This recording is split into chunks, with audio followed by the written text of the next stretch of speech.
Assalamualaikum warahmatullahi wabarakatuh. Perkenalkan, nama saya Annisa Fadila Rahma dari kelas AB2A. Pada kesempatan kali ini, izinkan saya menjelaskan sedikit pengetahuan saya mengenai topik Consumers, Producers, and the Efficiency of Market, atau yang berarti konsumen, produser, dan efisiensi pasar. Yang pertama adalah revisiting the market equilibrium atau mengunjungi pasar keseimbangan. Dalam slide ini muncul pertanyaan yaitu, do the equilibrium price and quantity maximize the total welfare of buyers and sellers? Atau berarti, tentukan harga keseimbangan dan kuantitas memaksimalkan total kesejahteraan pembeli dan penjual. Nah, untuk menjawab pertanyaan ini, saya memiliki ilustrasi sebagai berikut. Ketika seorang pembeli atau konsumen pergi ke toko kelontong untuk membeli kalkun mereka untuk makan malam, mereka mungkin kecewa dengan harga kalkun yang setinggi itu. Pada saat yang sama, ketika petani membawa kalkun mereka yang telah mereka besarkan, mereka menginginkan harga kalkun yang bahkan lebih tinggi. Pandangan ini tidak mengejutkan karena pembeli selalu ingin membayar lebih sedikit dan penjual selalu ingin dibayar lebih. Tetapi, apakah ada harga yang tepat untuk kalkun tersebut? Dari sudut pandang masyarakat secara keseluruhan, dalam bab-bab sebelumnya, kita melihat bagaimana dalam ekonomi pasar, kekuatan penawaran dan permintaan menentukan harga barang dan jasa dan jumlah yang dijual. Sejauh ini, bagaimanapun kita telah menggambarkan cara pasar mengalokasikan sumber daya yang langka tanpa secara langsung menjawab pertanyaan apakah alokasi pasar ini diinginkan. Dari ilustrasi tersebut, dapat ditarik kesimpulan bahwa market equilibrium reflects the way markets allocate scarce resources, atau yang berarti keseimbangan pasar mencerminkan caranya pasar mengalokasikan sumber daya yang langka. Dan dari ilustrasi ini juga menimbulkan pertanyaan yaitu, whether the market allocation is desirable is determined by welfare economics, atau apakah alokasi pasar diinginkan ditentukan oleh ekonomi kesejahteraan. Selanjutnya kita akan membahas tentang welfare economics atau ekonomi kesejahteraan. Menurut O'Connell, ekonomi kesejahteraan merupakan cabang ilmu ekonomi yang menggunakan teknik ekonomi mikro untuk menentukan secara serempak efisiensi alokasi dari ekonomi makro dan akibat distribusi pendapatan yang berhubungan dengan itu. Welfare economics is the study of how the allocation of resources affect economy well-being. Yang berarti, ekonomi kesejahteraan adalah studi tentang bagaimana alokasi sumber daya mempengaruhi kesejahteraan ekonomi. Buyers and sellers receive benefits from taking part in the market, atau pembeli dan penjual menerima manfaat dan mengambil bagian di pasar. The equilibrium in a market maximize the total welfare of buyers and sellers, yang berarti keseimbangan di pasar memaksimalkan kesejahteraan total pembeli dan penjual. Masih membahas tentang welfare economics atau ekonomi kesejahteraan, equilibrium in the market results in maximum benefits and therefore maximal total welfare for both and the consumers and the producers of product, atau keseimbangan di pasar menghasilkan manfaat maksimal dan karenanya kesejahteraan total maksimum untuk kedua konsumen dan produsen dari produk. Selanjutnya kita akan membahas tentang consumer surplus atau surplus konsumen. Surplus konsumen adalah manfaat yang ingin dicapai konsumen ketika mereka dapat membeli barang atau jasa dengan harga yang lebih rendah dari jumlah maksimum yang bersedia mereka bayarkan. Surplus terjadi ketika konsumen akan membayar harga lebih tinggi dari harga pasar untuk suatu produk. Dalam slide ini terdapat poin-poin. Poin yang pertama ialah willingness to pay is the maximum price that a buyer is willing and able to pay for a good, yang berarti kesediaan membayar maksimal harga yang diinginkan dan mampu dibeli oleh pembeli untuk membayar suatu barang. Poin kedua ialah it measures how much the buyer values the good or service, ialah ini mengukur seberapa banyak pembeli menghargai barang atau jasa. Next, consumer surplus. Consumer surplus is the amount a buyer is willing to pay for a good minus the amount the buyer actually pays for it, atau surplus konsumen ialah jumlah pembeli yang bersedia membayar untuk baik dikurangi jumlah pembeli yang benar-benar membayar untuk itu. Selanjutnya, 4 possible buyers willingness to pay, atau 4 kemungkinan kesediaan pembeli membayar. Untuk memudahkan kita mengerti arti tabel tersebut, saya akan memberikan ilustrasi sebagai berikut. Bayangkan Anda memiliki rekaman album Presley. Elvis Presley. Karena Anda bukan penggemarnya, Anda memutuskan untuk menjualnya. Salah satu cara untuk menjualnya ialah dengan cara melelangnya. 4 penggemar Elvis muncul untuk pelelangan Anda, yaitu John, Paul, George, and Ringo. Setiap dari mereka ingin memiliki album, tetapi ada batasan jumlah yang masing-masing bersedia membayarnya. Tabel ini menunjukkan harga maksimum dari keempat pembeli yang mungkin akan membayar. Maksimum setiap pembeli disebut kesediaannya untuk membayar dan mengukur seberapa besar pembeli menghargai barang tersebut. Dari tabel tersebut, tampak bahwa willingness to pay atau kesediaan membayar tertinggi ada pada John, yaitu $100, kemudian ada Paul dengan $80, George $70, sedangkan yang terendah ialah Ringo sebesar $50. Next, consumer surplus, the market demand curve depicts the various quantities that buyers would be willing and able to purchase at different price. Yang berarti kurva permintaan pasar menggambarkan berbagai jumlah yang pembeli mau dan mampu membeli dengan harga yang berbeda. Selanjutnya masih membahas tentang tabel yang sebelumnya. Dari tabel tersebut dapat kita lihat terdapat kolom harga dan kolom pembeli dan jumlah kuantitas. Apabila harga lebih dari $100, maka tidak akan ada pembeli dan jumlah kuantitas adalah 0. Sedangkan pada tabel tersebut dapat kita lihat apabila harganya dari $80 hingga $100, maka pembelinya adalah John dan jumlah kuantitasnya adalah 1. Apabila harganya $70 hingga $80, maka pembelinya ada 2, yaitu John dan Paul, dan jumlah kuantitasnya ada 2. Sedangkan apabila harganya $50 sampai $70, maka yang akan membeli ialah John, Paul, dan George, dan jumlah kuantitasnya adalah 3 orang. Sedangkan yang terakhir adalah apabila harganya $50 atau kurang dari $50, maka pembelinya ada Ringo, John, Paul, dan George, dan jumlah kuantitasnya adalah 4 orang. Next, measuring consumer surplus with the demand curve, atau mengukur surplus konsumen dengan kurva permintaan. Berikut merupakan gambar grafik untuk menggambarkan tabel sebelumnya.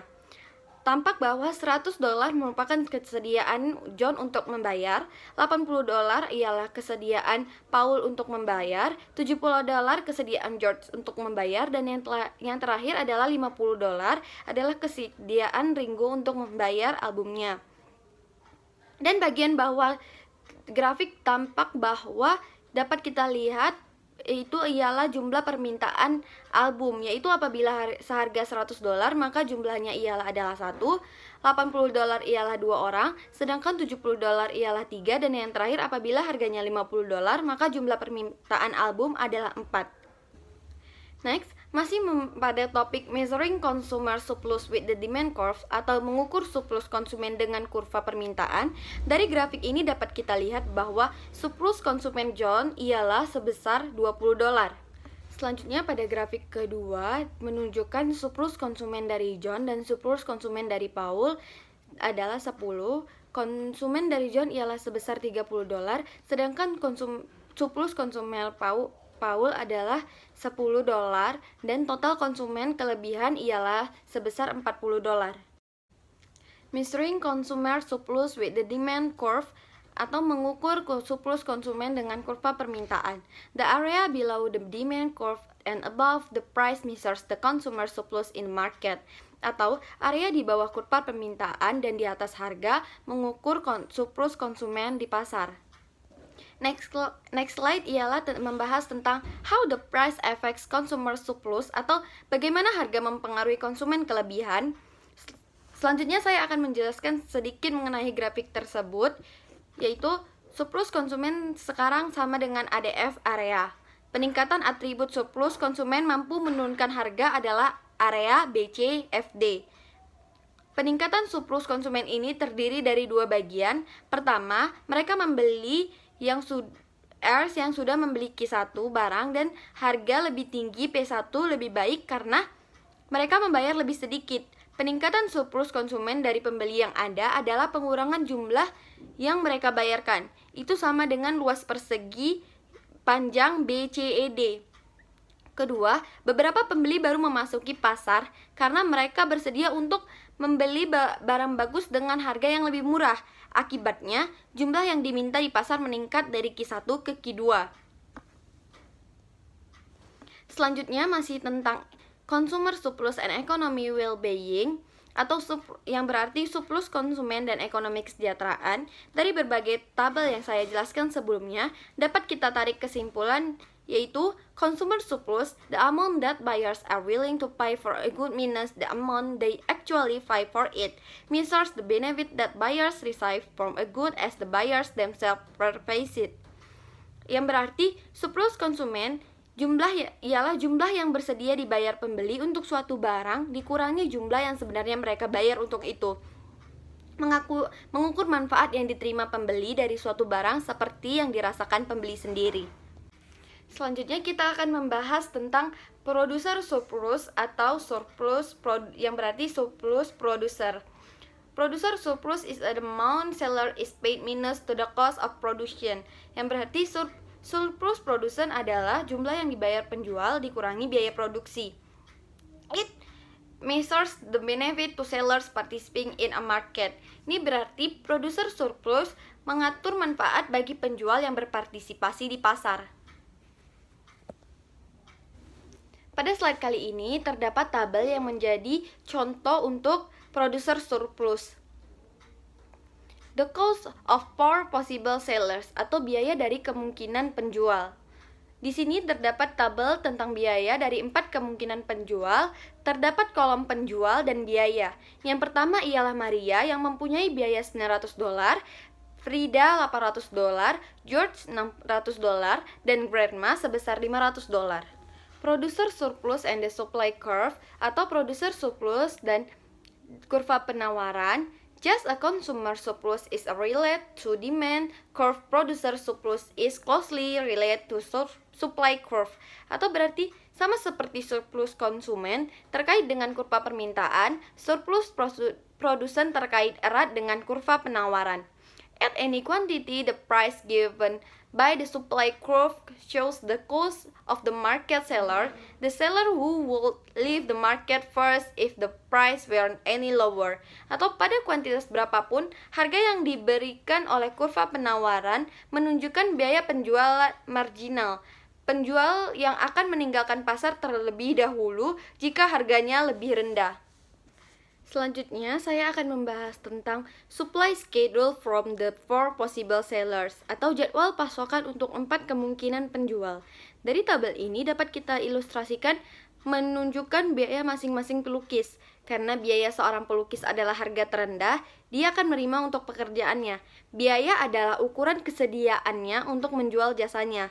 Setiap pelukis akan bersemangat untuk menjual jasanya dengan harga yang lebih tinggi dari biayanya, dan dia akan menolak untuk menjual jasanya dengan harga yang lebih rendah dari biayanya. Dengan harga yang tepat sama dengan biayanya, dia akan acuh tak acuh tentang menjual jasanya. Dia akan sama-sama senang mendapatkan pekerjaan atau menggunakan waktu dan energinya untuk tujuan lain.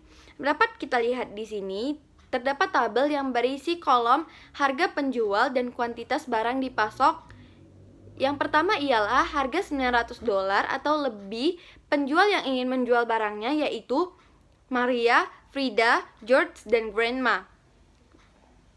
Dan kuantitas barang dipasok ialah 4 orang. Apabila harganya $800 hingga $100, maka penjualnya ialah Frida, George, dan Grandma, dan kuantitasnya ialah $3. 3. Apabila harga $600 hingga $800, maka yang akan menjual barangnya ialah Georgia and Grandma, dan kuantitas dipasok ialah 2. Dan apabila harganya $500 hingga $600, maka penjualannya ialah Grandma dan kuantitas dipasok ialah 1. Apabila harganya kurang dari $500, maka tidak ada penjual atau pelukis dan barang yang akan dipasok. Selanjutnya saya akan membahas grafik producer surplus and the supply curve atau producer surplus dan kurva penawaran. Berikut ini merupakan gambaran grafik dari tabel sebelumnya. Dapat kita lihat bahwa biaya Maria ialah $900, $800 adalah biaya dari George, $600 adalah biaya dari Frida, dan yang terakhir ialah Grandma yang biayanya sebesar $500. Masih dengan grafik producer surplus and the supply curve atau producer surplus dan kurva penawaran, the area below the price and above the supply curve measures the producer surplus in a market, atau area di bawah harga dan di atas kurva penawaran mengukur surplus produsen di pasar. Next, measuring producer surplus with the supply curve atau mengukur surplus produsen dengan kurva penawaran. Pada grafik ini, kita diasumsikan harganya $600. Dalam hal ini, kuantitas yang ditawarkan adalah 1. Perhatikan bahwa area di bawah harga dan di atas penawaran kurva sama dengan $100. Jumlah ini persis surplus produsen yang kita hitung sebelumnya untuk Grandma. Masih pada measuring producer surplus with the supply curve atau mengukur surplus produsen dengan kurva penawaran. Nah, pada grafik kali ini menunjukkan surplus produsen pada harga $800. Dalam hal ini, luas di bawah dan di atas kurva penawaran sama dengan luas total keduanya. Area ini sama dengan $500, surplus produsen yang kita hitung sebelumnya untuk Georgia dan Grandma ketika mereka membutuhkan lukisan. Pelajaran dari contoh ini dapat berlaku untuk semua kurva penawaran. Area di bawah harga dan di atas kurva penawaran mengukur surplus produsen di pasar.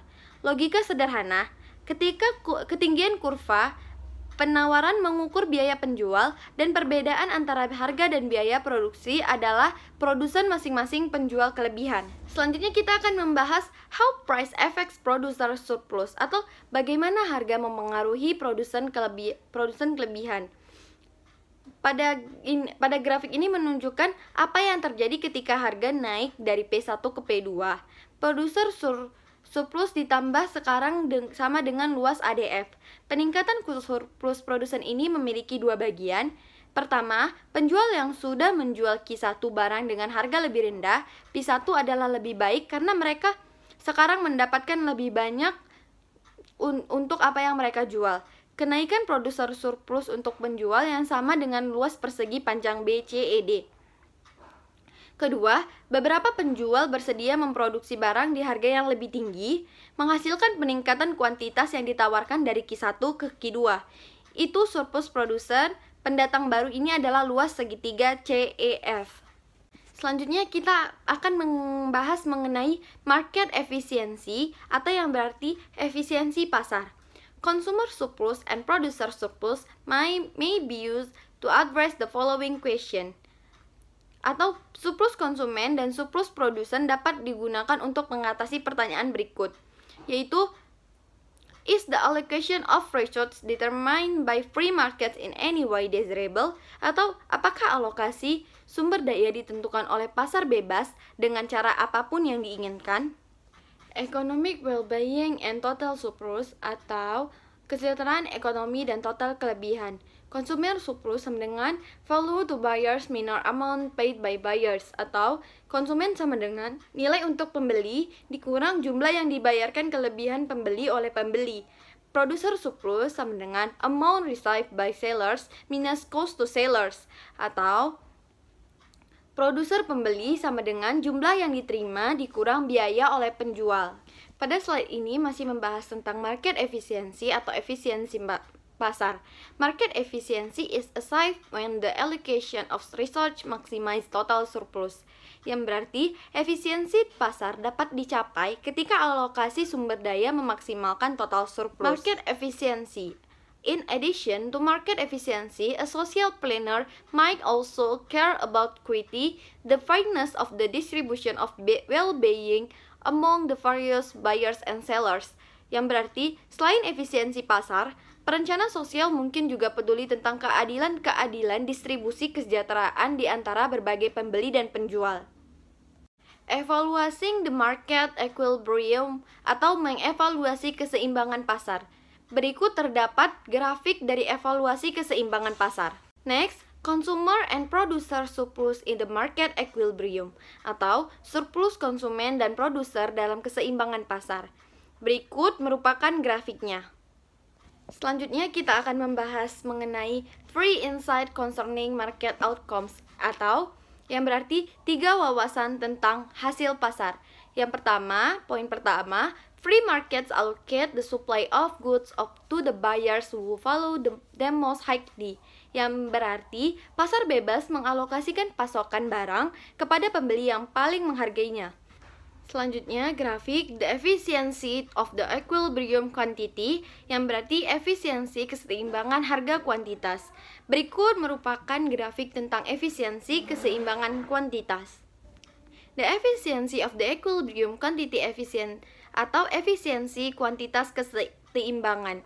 Poin pertama yaitu because the equilibrium outcome is an efficient allocation of resources, the social planner can leave the market outcome as he or she find it. Yang berarti karena hasil equilibrium adalah alokasi sumber daya yang efisien, perencana sosial dapat meninggalkan hasil pasar saat dia menemukannya. Yang kedua, poin kedua ialah the policy of living will enough alone goes by the French expression laissez-faire, atau kebijakan untuk pergi dan dengan cukup baik ini sesuai dengan ungkapan Prancis laissez-faire. Yang ketiga ialah if a market system is not perfectly competitive, market power may result. Yang berarti jika sistem pasar tidak memiliki persaingan yang sempurna, kekuatan pasar dapat mengakibatkan kehancuran. Yang keempat, market power is the ability to influence prices, atau kekuatan pasar adalah kekuatan untuk mempengaruhi harga. Yang terakhir ialah market power can cause markets to be efficient because it keeps price and quantity from the equilibrium of supply and demand. Kekuatan pasar dapat menyebabkan pasar menjadi tidak efisien karena menjaga harga dan kuantitas dan keseimbangan penawaran dan permintaan. Kita akan membahas tentang eksternalitas. Apa itu eksternalitas? Externalities are freight when a market outcome affects individuals other than buyers and sellers in the market. Atau eksternalitas diciptakan ketika hasil pasar mempengaruhi individu selain pembeli dan penjual di pasar itu. Terdapat poin-poin dalam eksternalitas. Yang pertama, eksternalitas cause welfare in a market to depend on more than just the value to the buyers and cost to the sellers. Yang berarti eksternalitas menyebabkan kesejahteraan di pasar bergantung pada lebih dari sekedar nilai bagi pembeli dan biaya bagi penjual. Yang kedua, poin kedua, when buyers and sellers do not take externalities into account when deciding how much to consume and producer, the equilibrium in the market can be inefficient. Ketika pembeli dan penjual tidak memperhitungkan eksternalitas, maka ketika memutuskan beberapa banyak yang akan dikonsumsi dan produksi, keseimbangan di pasar bisa menjadi tidak efisien. Dari berbagai penjelasan yang baru saya jelaskan, kita dapat menarik beberapa kesimpulan, yaitu kesimpulan pertama, consumer surplus measures the benefit buyers get from participating in a market. Consumer surplus can be computed by finding the area below the demand curve and above the price. Yang berarti, surplus konsumen mengukur manfaat yang diperoleh pembeli dari berpartisipasi di pasar. Kedua, surplus konsumen dapat dihitung dengan mencari area di bawah kurva permintaan dan di atas harga. Kesimpulan kedua yang dapat kita tarik ialah the equilibrium of demand and supply maximize the sum of consumer and producer surplus.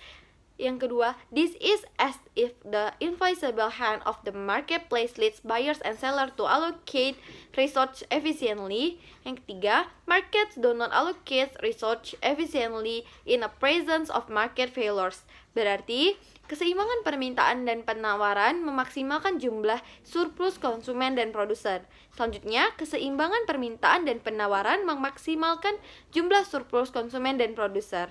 Yang ketiga, ini seolah-olah tangan tak terlihat dari pasar mengarahkan pembeli dan penjual untuk mengalokasikan sumber daya secara efisien. Dan yang terakhir, pasar tidak mengalokasikan sumber daya secara efisien dengan adanya kegagalan pasar. Dan kesimpulan terakhir ialah an allocation of resources that maximize the sum of consumer and producer surplus is said to be efficient. Policymakers are often concerned with the efficiency as well the equity of economic outcomes. yang berarti alokasi sumber daya yang memaksimalkan jumlah surplus konsumen dan produser dikatakan efisien. Yang selanjutnya, yang terakhir, pembuat kebijakan sering memperhatikan efisiensi dan serta kesetaraan dalam pasar. Berikut merupakan penjelasan yang dapat saya jelaskan mengenai consumer, producer, and the efficiency of markets, yang berarti konsumen, produser, dan efisiensi pasar. Saya mohon maaf apabila dalam menjelaskan saya memiliki banyak sekali kesalahan. Sekian dari saya. Assalamualaikum warahmatullahi wabarakatuh.